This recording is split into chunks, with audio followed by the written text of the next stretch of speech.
First, let's have a quick look at the pieces we're working with. You should already have piece 1 completed and piece 2 is almost done, with just the final stitch left to crochet.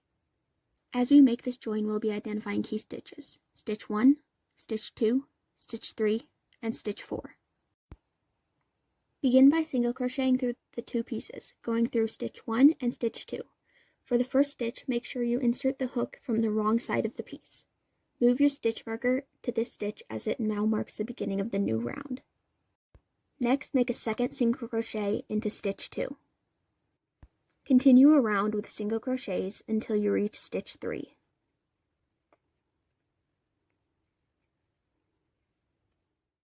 Once you reach stitch 3, it's time to crochet through the 2 pieces again, this time going through stitch 3 and stitch 4.